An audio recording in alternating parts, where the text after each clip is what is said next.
Okay, welcome everyone. Thanks so much for joining us for this webinar conversation. We are here today with an exciting group of panelists to talk about remembering Pulse, surviving the present and honoring them with action, a conversation with Latinx LGBTQ people about religion and activism. So I am really excited to be in this amazing conversation with a great group of folks. My name is Drew Kono. I am the Director of Communications and LGBTQ programs at the Religious Institute. We are a national organization that advocates for sexual, gender, and reproductive justice in faith communities and society. And I have the honor of introducing you to our fabulous group of panelists here today. Before I do that, a couple of logistical matters to go over. So if you were joining us via Zoom, there is a chat box as well as a box for Q&A. So if you have any technical concerns or questions, you can put those into either of those places, and Reverend Riaford Harkey, who is on the back end, will help you with those. And then if you have any questions throughout the course of the webinar, you can also put those in either of those two places, and Marie will be monitoring them as well. But first and foremost, we just want to say welcome. Thank you so much for joining us. And without any further ado, I will introduce our panelists. So first up is Reverend Alexandre de Silva Souto. Reverend Alex de Silva Souto, or Alexandre de Silva Souto, has been a person of the in-between space since his birth and childhood in Brazil. After living in Japan for nearly 2 years, he moved to San Francisco, California, where he served as a lay leader in the California-Nevada Annual Conference of the United Methodist Church. He transferred his membership to the New York Annual Conference during his studies at Yale Divinity School. He is currently the senior pastor of the New Milford United Methodist Church in Connecticut and a devoted social justice advocate. He's also very involved with a group called Forward, which you may have heard of. Our next panelist is Nichole Garcia. Nichole Garcia is the Director of Congregational Care at Mount Calvary Lutheran Church in Boulder, Colorado, and a synodically authorized minister at New Beginnings Worshiping Community located in the Denver Women's Correctional Facility. Nicole has a Master of Divinity from Luther Seminary and is also a licensed professional counselor in the state of Colorado. Welcome, Nicole. Our next panelist is Reverend Rhina Ramos. Reverend Rhina Ramos is an ordained United Church of Christ minister, leading an open and affirming Spanish-speaking congregation in Oakland since 2011. She is also the national coordinator for Proyecto Encuentros de Gracia y Bienvendia with the United Church of Christ. Rhina was born in El Salvador and grew up during the Civil War there. Embedded in her heart is the voice of San Romero de las Americas, denouncing oppression from the pulpit. Rhina graduated from Hofstra University Law School in 1995. She also obtained a Master of Divinity from the Pacific School of Religion in 2003. While in New York, she led a legal clinic of a worker center for 5 years, recuperating thousands of dollars in unpaid wages for immigrant workers. Rhina is also an experienced community organizer and has led programs and campaigns to promote educational equity, labor rights, LGBTQ human rights, international solidarity with El Salvador, and domestic violence awareness. Our next panelist is Dr. Vincent De Cervantes, who is Assistant Professor of Latin American Literatures and Cultures in the Department of Spanish and Portuguese at the University of Illinois at Urbana-Champaign. He is also a faculty affiliate in the Department of Gender and Women's Studies and the Department of Latino/Latina Studies. Cervantes earned his PhD in Spanish and Latin American Studies in the Comparative Studies in Literature and Culture doctoral program at the University of Southern California.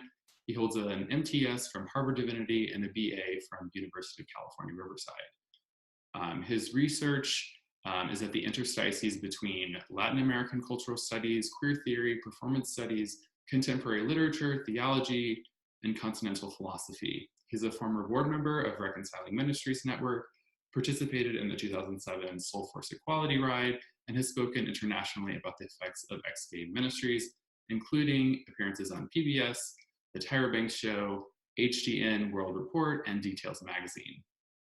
Our next panelist is Nicole Vasquez, who is a public theologian, community organizer, storyteller, and educator advocating for social equity and impact innovation in the academy and the church. Nicole is currently an MDiv student at Duke Divinity School, is the founder and co-executive director of Brave Commons, an LGBTQ advocacy organization and inclusive Christian campus ministry, as well as the co-founder of Vine and Fig, an LGBT affirming Catholic resource.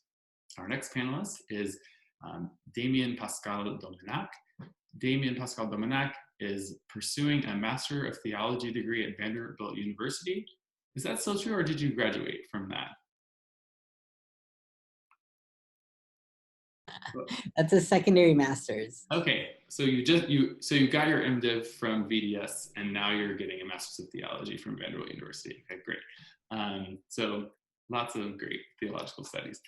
He is currently an admissions fellow, president of Latinx Seminarians, as well.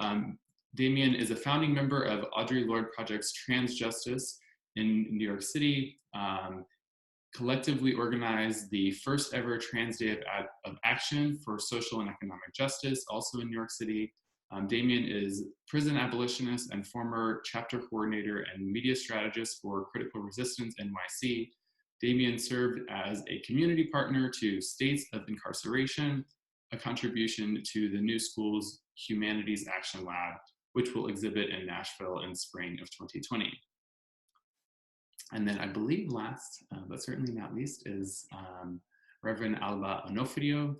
Reverend Alba Onofrio, AKA Reverend Sex, is a Southern Appalachian first-gen Latinx queer evangelical femme resistor who lives and loves in La Lucha with QTPOC folks as a spiritual healer and bruja troublemaker to subvert systems of domination, combat spiritual terrorism, reclaim Guad, and eradicate shame and fear wherever they are found. They hold a Master's of Divinity degree from Vanderbilt Divinity School, where their studies focused on the theologies of sex, embodiment of the divine and queer colonized body, and sexual ethics based in queer desire. As the spiritual strategist and soon to be co-director, is that right, of Soulforce and a co-founder of the Sexual Liberation Collective, Reverend Sex continues to work for queer liberation all over the place, but most fondly in the US South and in solidarity with the Global South. So with that, I will say thank you so much for joining us. We clearly have a fabulous group of people to have a great conversation with. And let's get that started. Basically the way this will work is I will ask the panelists a question, and whoever of them is moved or inspired or willing to respond is going to respond, and from that will be sort of a brief conversation, and we'll continue on. So 3 years ago today, or yesterday, excuse me, 3 years ago yesterday, many of us woke up to the news that there had been a shooting at a queer bar in Orlando. As more information unfolded, we learned that it took place at a place called Pulse in Orlando, that it was during what they called it Pulse Latin Night, that 49 people were killed and around 50 people were injured. We later would learn their names, that many of them were Latinx and Black people, and we'd hear their friends and families share some of their stories. So I wonder if you all can speak to what this was like for you, learning this news and attempting to come to grips with it. So whoever would like to get started. I get started. I remember waking to the news in the radio because we sleep with the radio on as background noise, and at the minute that I started waking up, the number that was being given was 25 Latinx, and then I immediately thought, hate crime. It happened at an LGBT club, and I started feeling overwhelmed because I'm a former fundamentalist, born again Christian who was highly homophobic, and I know what could be coming out from the pulpits of the iglesias where I grew up, where I myself was throwing condemnation to anybody who was queer, and I knew that the messages were going to be those of hate and how deserving were people of this terrible death, and I felt really, really sad about that being the message that was going to be given to the families of those who were deceased. And I told my wife, I said, this is what I know is happening in many Latino churches. This is the message that's going to be going out. And she challenged me and says, well, you happen to be lesbian, you happen to be Spanish speaking, you are a pastor, and you need to be there. And I said, but how do I get there? And it just took a couple of emails to the national office of the UCC to get the support to head out to Orlando and be part of the pastoral care that was being provided to families. And that experience was transformational, pushed me to pursue ministry full-time, because at the time I wasn't doing it full-time, but the need was so immense, and it was incredible to be able to be with the families and say, your loved ones were divine creation. They were not deserving of this violence. They were loved by God, and to do it in the role and the privilege that I enjoy as a faith leader was important.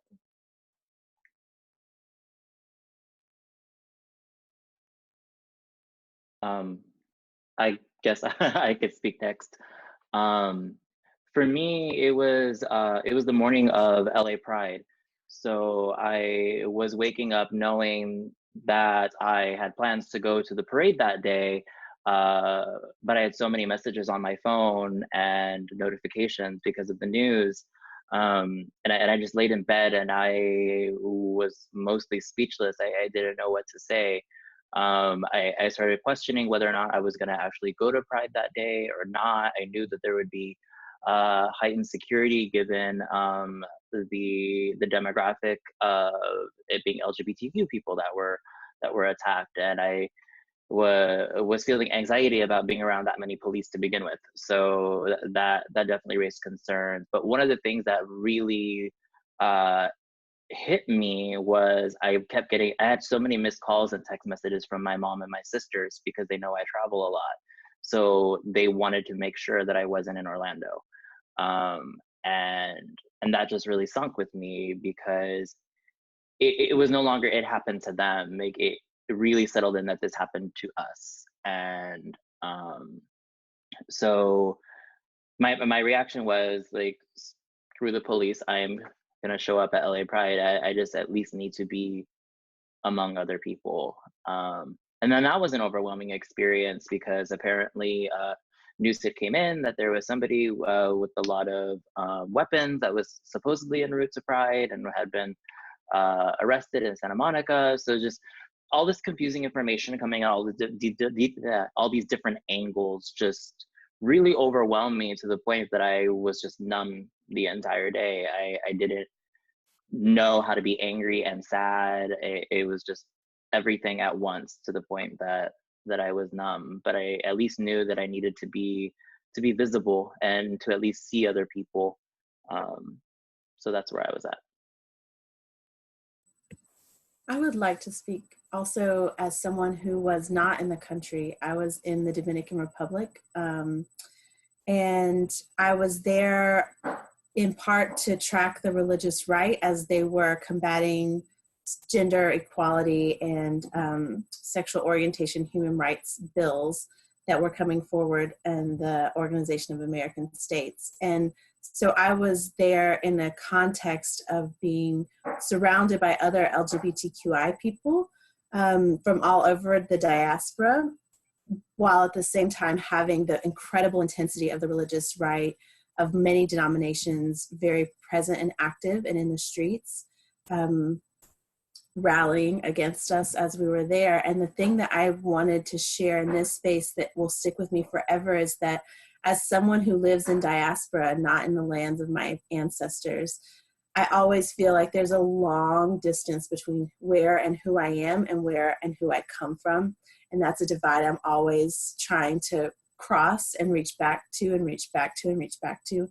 And being on the ground in the Dominican Republic and then immediately following in Puerto Rico with our LGBT community, the ache and the heartbreak and the sorrow was so intense and so great and so clear and so public in the streets. The gathering in the square in Santo Domingo was filled with queer Dominicans and those of us visiting from other places to mourn together was so clear to me. And how folks spoke was so clear that for them also, we were not diaspora. We were them and they were us. And in that moment of tragedy, to feel so incredibly a part of and connected to folks in homeland where I feel like I am in diaspora was an incredibly comforting and meaningful truth for me, because being in diaspora, I often think that we feel so far away and others feel so far away. But in those moments, they did not see, no conversation were about them over there in the United States. They were our people, our siblings who died, our loved ones. And it was a good reminder that we are each other's people, even if we are in diaspora or even if we are far apart. And I was so grateful for that ability to feel at home, even in a place that wasn't where I'm from.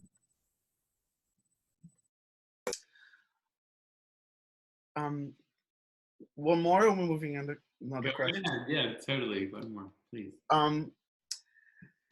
So I came out publicly on May 1st of that year, and I was the first one to be ordained, elder to be ordained in the United Methodist Church in the New York Annual Conference that very week.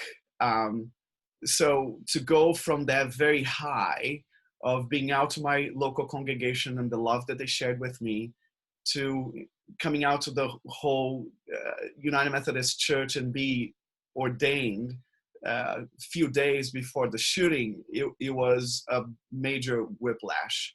And reconsidering my place in the order of things, and what it really meant for me to be who I was, and how could I honor indeed those individuals that were massacred because of their gender identity, because we have to be honest, you know, their ethnicity.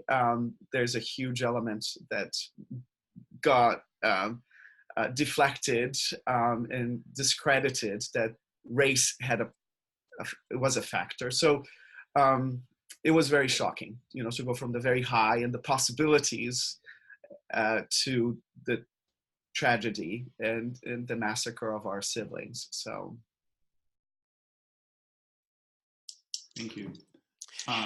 This is Nicole. I live in Boulder, Colorado. It's a very white, affluent community. And I had to preach on Sunday after the massacre. And of course, I felt compelled to completely rewrite my sermon for Sunday and basically take the pulpit and utilize it for a teaching moment. My congregation has middle-aged to older and very old white people who have a lot of money. And I remember coming out as a transgender woman a decade before. The bars were a place where I found safety, a place where I found community. It was a place where I was able to finally express who I was as a Latina, and to celebrate my gender, and to hear that a bar was a place of murder, of people dying. I felt violated. And so when I preached that Sunday, the words that came from my mouth, looking at my congregation, was they were killing me. That is a place where I finally figured out who I was, and they were killing me. And it hit a chord. They finally understood what it meant to be on the outside looking in. Even though my family has been in Colorado for over 100 years and in New Mexico for 400 years, we were always the outsiders because our land was taken from us. But they understood that they were killing me because they were killing people who looked like me, who were trans, who were gay, who were bi. They were killing me. And that's when I believe my congregation finally understood what it meant to be the other.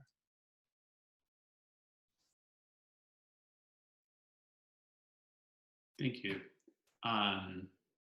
That's a really helpful segue to my next question, which partly comes from a former Divinity School colleague and a current Episcopal priest, Reverend K.D. Joyce, who yesterday on Twitter wrote, "Days like today make me wonder at how different the experiences and memories of cis-het folks are as opposed to LGBTQ people.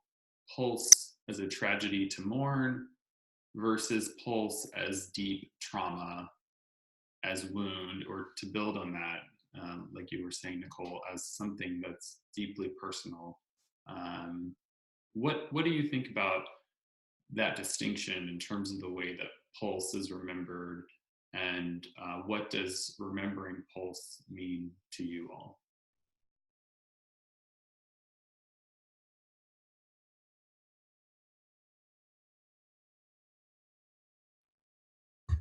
I should jump in. Some thoughts. I think it's really easy for folks, especially folks who are not directly connected to our community, to see tragedy and see horror and want to quickly create a moment of mourning, create a moment of acknowledgement, and then move past it, to rush past it because folks are not, especially folks with a great degree of privilege who don't have to sit in fear in the ways that many, like we all do, many of us do, and has already been shared. Folks who don't experience that kind of fear and tension on a day-to-day basis don't like sitting in the horror of a moment for an extended period of time. And it's important, right, because for us and for those more directly impacted, those in the Orlando community, that trauma becomes imprinted in their bodies, in our bodies, as siblings, as members of the community at large. And so to run past a moment disregards the fact that the rest of us are carrying this story and this reality in our bodies and our spirits, and in just the things that we're taking into account about our day-to-day existence, right? Am I safe anywhere I go? I think about where I was in that moment also, and that was my last month on staff with an organization, with an evangelical organization, where I wasn't even publicly affirming yet. I was out, but hadn't made that theological shift known. And my question for myself was like, do I want to enter into a world where I publicly celebrate my queerness and my Latinidad, knowing that the more I celebrate that, the greater degree of harm I am welcoming into my life. And so that's something I still have to wrestle with. And I think we all have to wrestle with.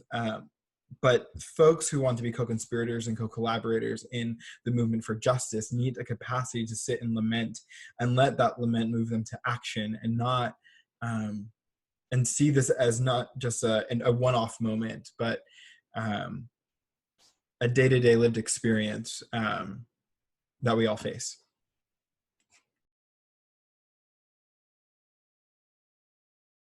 I guess I could speak to embodied trauma.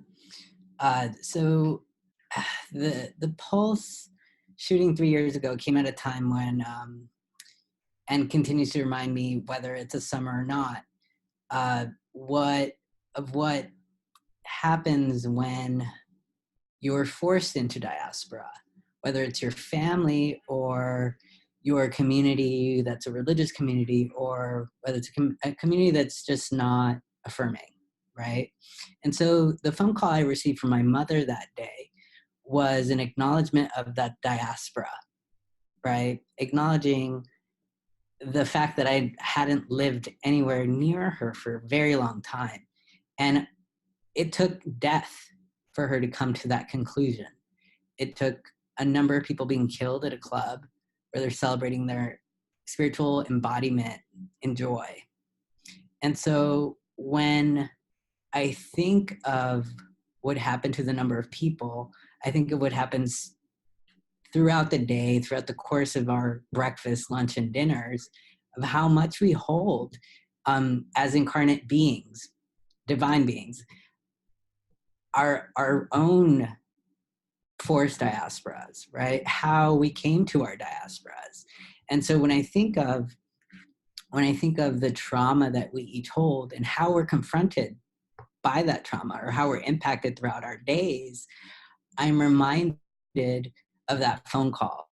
And I'm reminded of the fact that the need to work in coalition with folks who, like my mother, are Foursquare evangelical ministers and anti all things not normed, right? And so I wonder, when it comes to that trauma, we each have strategies of how to go about mending, but not really how to go about acknowledging the fact that they exist every day, whether it's breakfast, lunch, or dinner, and how we breathe through them, right? How we actually support each other through them, how we make a phone call to one another in order to hold those moments together.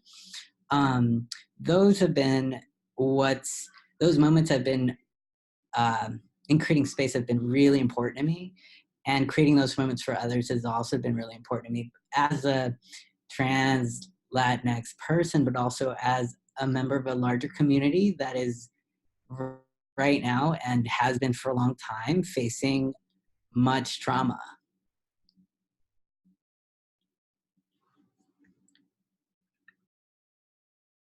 Thank you. I want to think through with some of the things that Michael said in terms of rushing past this sort of moment. And I think this also goes in with what you just said as well. And bring this sort of to the faith context. So often we see this within the context of Christian theology as sort of an impulse towards resurrection, right? An impulse to, first of all, use those metaphors to describe what's happening, but to draw particularly on the metaphors of triumph over death, as opposed to perhaps the resources for sitting with the reality of death, and death that is not from old age. There's a source, right? There is an animus and there is an act of violence that caused that death. So my question for you all is, what responsibilities do people of faith, theologians, faith communities have in terms of the ways in which we remember and theologize and think about Pulse and the ongoing trauma as well? This is a good piece of reflection, a good point of reflection, because when I was meeting with one of the families and I asked these young women who had flew from Puerto Rico to bury her brother, and I said, what would you miss more about him? And she said, everything, because he will test me nicknames all the time. He was the best uncle to my children. And she was very, she was very angry as to have lost her brother. And there was a minute when she started cursing out. and she saw my stall and she stopped, and I said, no, go ahead, if that's what you are feeling, let it be. And I think the sacred spaces we can provide are those spaces where the messiness of grief can happen without judgment, and those moments where grief will happen with a maldición from our mouths, and it can come out, and it's fine, and it's totally human, and it's part of being present with this, and not trying to make pain something that has a meaning or purpose, because sometimes it doesn't. It just doesn't. Yeah, to connect with that, I think that often, as you mentioned, Drew, we're too quick to go straight into like narratives of survival, narratives of perseverance, or and as problematic as this word is, martyrdom. And I think that people forget that within the Christian theological heritage, there is a history of being able to be angry. There's a history of being able to lament and be sad. When I think about, I mean, as much as I don't like going back to the Bible, but if we go back to the Bible, like Job got angry, like Job suffered and he was angry, and that's not a narrative that we shared, and that we need to, as faith leaders and as theologians, to really consider the possibility that no, people could be angry. People could be angry with things that are beyond their control, and to pause and take that moment. And then also people can be sad and not have to rush toward trying to make sense of it. And especially as brown people, where our experiences have always been trauma-based from the very creation of our race. So that's already embedded in our heritage, our history. So death, sure, and can be celebrated, but it also gets to be something that we need to lament, and that's part of being Christian. If I like thinking back to the story of Sodom and Gomorrah, when Lot's wife stopped and looked back, and we sort of like think like, oh, well, she like disobeyed, blah, blah, blah. What if she looked back because she was sad that people she loved and made community with were dying? What if we could think about the ways that these figures that we attach ourselves to in the Bible actually allow us to think of different trajectories to deal with our pain and our trauma in ways that don't take us apart from the Christian heritage, but rather read it against the grain so that we can find new spaces and new theological resources to be able to help each other heal in a way that's not going to take us straight to the idea of martyrdom.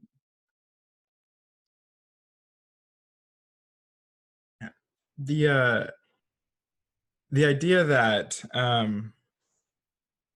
we have to rush towards resurrection comes from this theological experience of primarily white Christians, white evangelical Christians, who put so much stock in the cross. The idea that like the cross is the ultimate salvific tool by which all of creation is redeemed, etc., etc. But then when you look at womanist and mujerista scholars, like they would fight on that, that Jesus' death on the cross was not necessary for the redemption of humankind by any means, right? Dolores Williams, a womanist scholar, would argue that it is by the life that Jesus lives that we experience freedom, and that the cross only happens as a result of the life that Jesus lives, thus bringing on the execution by the state. And so evangelicals running towards resurrection is running past just acknowledging the fact that the life that Jesus lives puts us in opposition to the state, which as queer folk, as Latinx folk, our existence, our bodies exist in opposition to the state by who we are, simply existing. And so we have to grapple with the fact that living living brings upon violence and death, and how do we make sense, has already been mentioned, with anger, with sadness, with trauma. How do we make sense of life in light of that, and not run off to this pie in the sky kind of hope, but to cultivate real hopes, a real hope and a dream of a real radical utopia that is grounded in our lived experience and not in some fluffy old Bible story that doesn't make sense with our experience anymore.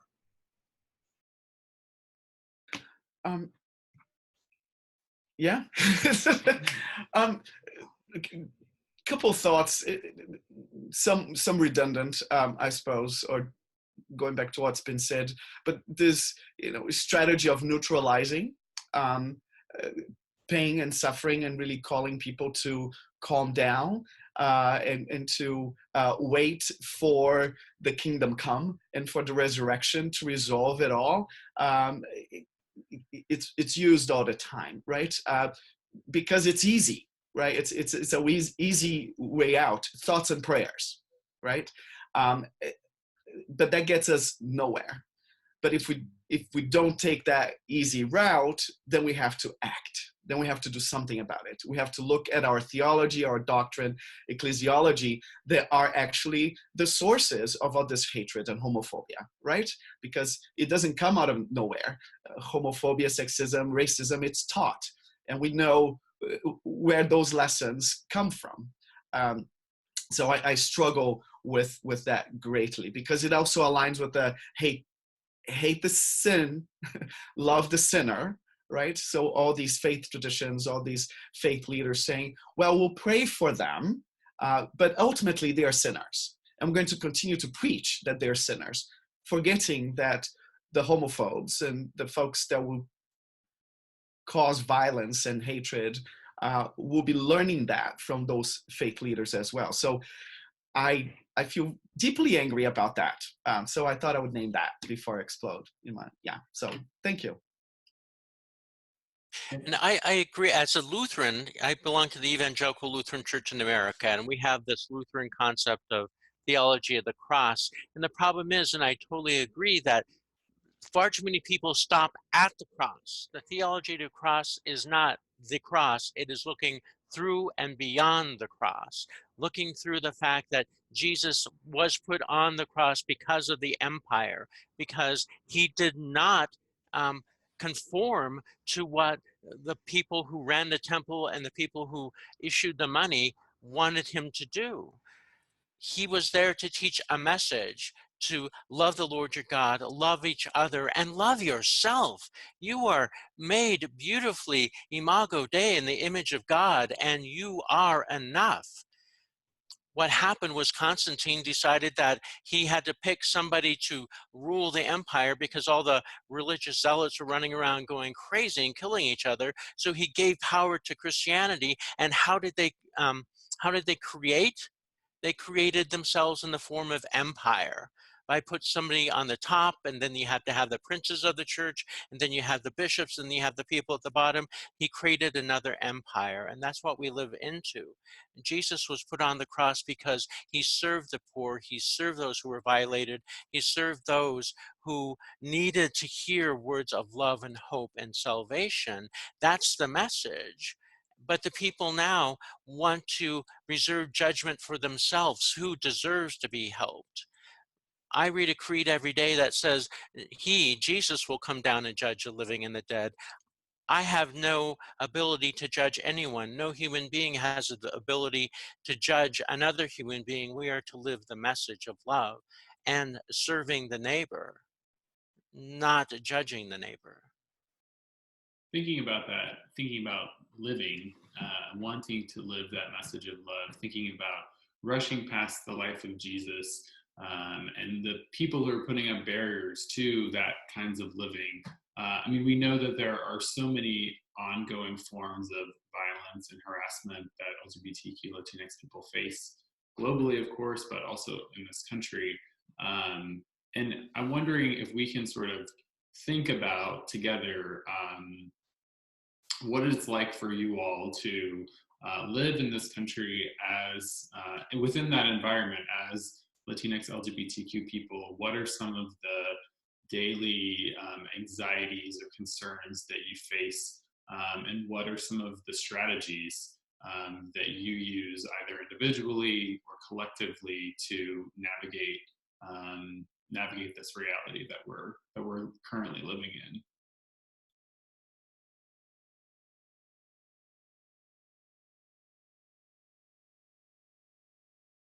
I guess I'll chime in. Well, I mean, okay, so I feel strongly about this because I am a university professor. So I work closely with students, and I work closely, in particular, with Latinx students who have different documentation statuses, who have different abilities, who have different privileges as far as their transnational mobility is concerned, who have parents or family members in the incarceral system. So when I think about what Pulse signified for our community thereafter, I love that Michael took us to the semantic space of Mujerista theology to think about lo cotidiano, to think about the everyday and how we theologize everyday struggles and realities. And those anxieties are part of what inform how it is that we have to negotiate certain spaces around us. Myself, in my own personal experience, I'm brown, I'm femme, I have an undocumented parent. There are certain things about my life where safety is not a word that I get to be privileged to use. And in spite of that, I'm able to find community in spaces where people who look like me, sound like me, who I don't always have to like explain what it is that I'm struggling with. There's something about anxiety among brown people that I think doesn't get spoken in the same way that we think about white cis hetero communities. I think that anxiety is very affective, and it's very felt, and it's very shared in a structure of feeling among each other. So I negotiate those spaces in my classroom by being myself, most importantly, allowing my students to see somebody up there in front of them who looks like them and sounds like them, and knowing that I am privileged even in that position, as a professor and as somebody who has the undivided attention of 30 students, that the things I say matter, and they impact them, whether for good or for bad. And that's a privilege that I don't take lightly, especially when I have students who come up to me with such confidence in the things that they want to say, and expecting me to be able to comfort them, to have answers. The reality is we don't have answers. We're surviving on a day-to-day basis.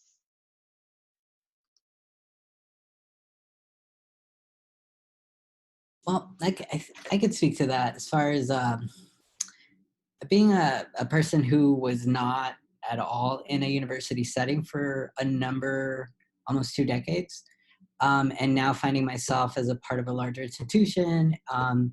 My biggest goal as the Latinx seminarian president is to build a connection with the outside world, build a connection with community organizations like Casa Safran, who do immigrant work, and create an image of the university as a place where everyone can come to, not just a place where you work, right? And so when we organize the affinity groups, it's really important to have queer Latinx group, just Latinx only group. There's 13, and there's very identity specific groups that exist within the LGBTQI Life Center here on campus at Vanderbilt, the larger university itself. And so reaching out to other organizations that exist that are immigrant specific and very much Latinx specific, reaching out to those orgs, attending meetings, making sure that folks know the times and dates where this affinity group takes place and where everyone is welcome within these university walls was very important to me and continues to be. In a sense, in order to allow for that ability to have a resource be present but also be shared in a way that's accessible by being a part of these communities, not just by giving somebody a flyer, but by continuing to be a part of the communities that I am not in every day, but can be a part of by just attending a meeting, right? And so putting myself out there, being a part of the larger community, knowing I'm a part of a very well-funded university is important, just to show the fact that we are 10% of this population in these walls, and yet we are outside in various ways and hold so much presence in those roles that we have outside of these walls, as well as inside. I mean, in a sense, when I look around, I see who's working. It's our people, you know, and no matter what state. And at the end of the day, it's important for us not to just think about this place as a place where our people work, but it's a place where we too can take part in all the activities that are free to us and all the activities that are especially here for LGBTQI Latinx folk.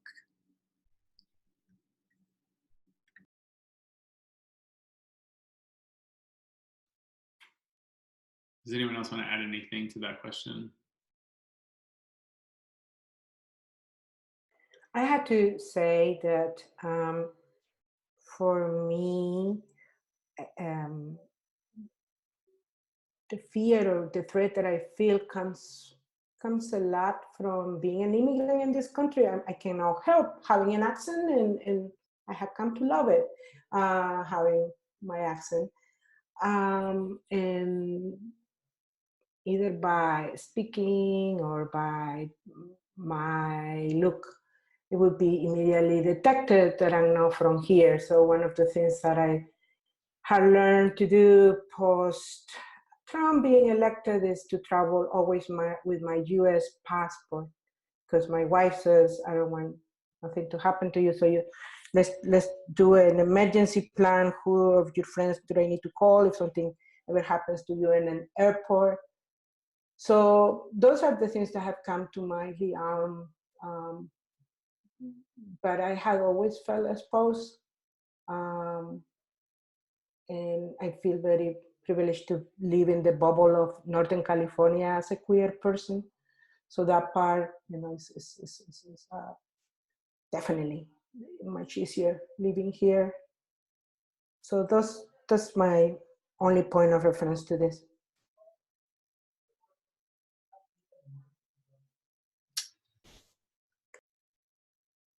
I also carry my passport in my backpack, which is troubling in many ways. But that's the country we're living in now. That's the diaspora we're living in now. And I also mourn the fact that many of our siblings don't have a blue passport in their backpack. So I can carry mine, but how about our siblings? So that's troubling. So community, as it's been mentioned here, and more I'm looking towards people of color, queer, trans people of color, the ones that I need to survive and to feel human, and mobilizing and offering myself to them and saying, I'm here if I can ever be of assistance, and please, can I be with you wherever you are, because I need you. So the community, more and more important than ever before, because it's coming from every direction, right? It's the government, it's the church, and the United Methodist Church it's a white church, and you know, the white supremacists are working very hard within our denomination as well. So where are our people within these structures that were built upon foundation of racism and sexism and patriarchy, xenophobia? So finding one another and working with one another. And it's wonderful to look at the screen and look at you and all of your work and be with you. We're here. So thank you for that. Thank you. So I want to sort of move the last part of our conversation to this idea of honoring them with action, which is both a social media campaign, but also an effort to encourage people to take action in response to what happened at Pulse and what continues to be the ongoing reality for LGBTQ Latinx people. And so I want to sort of break open this idea in a couple of ways, and we only have a few minutes left, so I'm just going to put all of it on the table and let you all take it where you would like. So what does it mean to honor the victims and survivors of the Pulse shooting and their families with action? How are you all personally striving to do that in your professional lives or congregational lives or personal lives? What kind of action would you like to see coming from faith communities? And then lastly, thinking about what Pulse was. It was a nightclub, right? It was a place where people went to dance, to meet people, to maybe drink, cruise, see a drag show, have some fun, maybe get rejected, maybe laugh at their rejection with your friends. So, you know, a friend of mine and someone who I think many of you probably know, Jared Vasquez, posted yesterday about Pulse, and he said, always remember, and this Pride month, go out and dance your ass off for them. So what does it mean for people and a theology and a faith community that cares about bodies, that cares about flesh and embodiment and moments of freedom and apertures and oppression? What does it mean to think about Pulse and honor them with action and theologize them in some sort of way? So with the remainder of our time.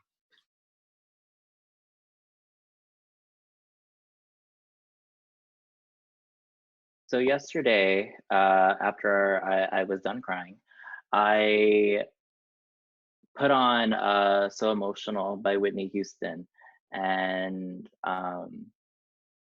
that I just felt it in my body. Like that was worship for me. That was me praying to the 49 that we lost. That was the spirit. In my professional life, I mean, I'm currently finishing my first book, and the chapter I'm currently writing reflects on Pulse and diaspora. So I honor them in those ways, but I mean, I'm an academic, I get to do that, but I care more about how I honor them in my personal life. I honor them by being a mentor to my students. I honor them by going into these spaces. I live in a very rural town in Central Illinois. We have Latin night on Saturdays. And I have found that's where the young, queer, brown people like to hide out, because I otherwise don't see them. And it's me smiling at them. It's me getting so happy when I see them dancing in a group to reggaeton and merengue and cumbia and bachata. It's me moving my body, because as a theologian, I understand like Marcella Altus says, queer theology is first autobiographical, and it's a body theology. So my theology begins with my sexual stories. It begins with my body. And it begins with how I experience other people's bodies. And so that's what I'm doing in my work. You know, 9 months after Pulse happened, the national religious broadcasters descended on Orlando for the first time. And for folks who don't know who that is the international communications hub for the religious right that moves incredible sums of money and resources throughout the world, and strategizes communications plans on how to attack and harm our people. They decided for the first time ever they were going to go to Orlando as their annual conference, less than 2 miles away from Pulse. And initially they invited speakers to come who had said that Pulse was the consequences, God's consequences, because of our people's sexual orientation and gender. And so, for example, we had thousands of people, Soulforce had thousands of people send doves that people decorated at Creating Change and other conferences and colleges and universities around the country as acts of love, so that as the hate was descending around our people while they were still actively grieving, that there was a showering of outpouring of love from folks around the country that were just saying, we are with you and we are there. Soulforce sent a small contingent of people to occupy the space of the conference who ultimately got arrested. But what I say that to say that the moments where we can show up, where we, especially as faith leaders, can make sure that there are not spaces that go uncontested when our people are being actively criminalized, harmed, even things as simple as being in a nightclub or drinking or being in promiscuous kinds of sexual engagements feels like an opportunity, especially as faith leaders, that we have to understand and name Christian supremacy and other supremacies that show up in spaces all over the place, but specifically by our Christian heritage have been moralized as acceptable ways that people are allowed to speak about, talk about, and justify the harm that falls upon us as marginalized folks in multiple interlocking oppressions. And so it feels like whenever there are those moments, whenever there are those possibilities to interrupt and contest, that is our job and our responsibility, both as scholars and as faith leaders, to undo some of that normalizing behavior that says it's acceptable if X, Y, or Z conditions are met. Under no circumstances ever should it be acceptable for our precious Imago Dei beings to be criminalized, harmed, or murdered. And so it feels like when I think about honoring them, it feels like living fully into my wild, queer, complicated identity, and at the same time understanding that my joy and my resistance, that my dancing my ass off in my short ass skirt with my lipstick with a reverend in front of my name also is about saying I claim a divinity that says that this is holy. And I claim a sanctuary that has within its walls maybe not crosses and stained glass windows, but sticky floors and sweaty bodies, and that God is as present here as in any church. And so it feels like part of our place and our role to be able to live that resistance in our bodies, and then to be able to speak about it and understand it as morally just and right to say so.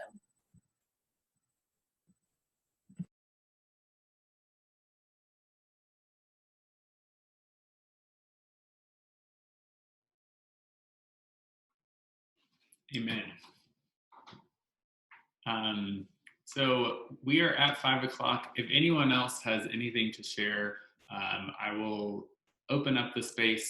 We're not going to have time for Q&A, which, as we talked about before, as a group of panelists, I think is okay. We've had a really rich conversation, and I really appreciate all of you for joining us here as panelists, and to everyone who attended. Thank you all so much. I hope that you got so much out of this as I know that I did. But any sort of last words or last thoughts as we move forward into the post-liminal space after this webinar? I will say their names and say them, make an effort so that they are pronunciados en español como se debe, because it's important to keep them as present as possible. Mm-hmm. As a Santero priest, it's important for me to also say that by honoring their names, you're honoring the lineage of ancestry that's coming from each and every single one of each person's families, and also, yeah, do your ritual as well. You know, like be true to your rituals. In honoring folks, and also honoring yourself and all that you hold divine and all that your people held divine as well. Mm-hmm.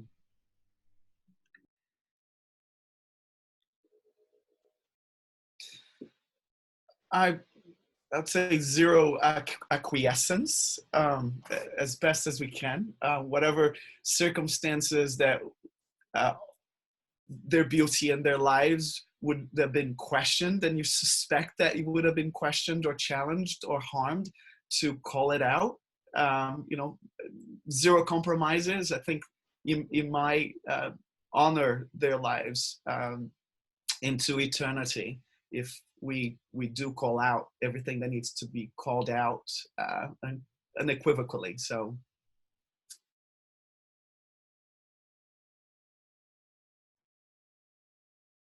I think it's very important for each of us to take our place at the table.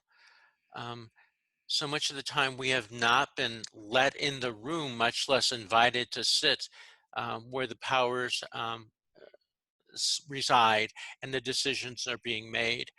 In the ELCA, I have stepped up and I have sat down and I have demanded my voice be heard. And sometimes it's accepted, sometimes it isn't, but I'm going to keep talking and I'm going to keep preaching and I'm going to keep bringing my mujerista liberation theology to the table and let them know I'm not going away. We are here. We're here to stay.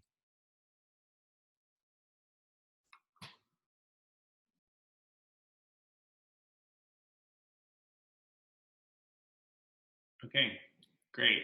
Thank you all so much. Enjoy the rest of your day and much love. Did you have something you wanted to add, Michael? No? Okay, it looks like you had like a slight bit of disappointment in your face. Okay, thank you all so much. Have a beautiful day. Really appreciate your time and all that you've shared with us. So have a blessed day.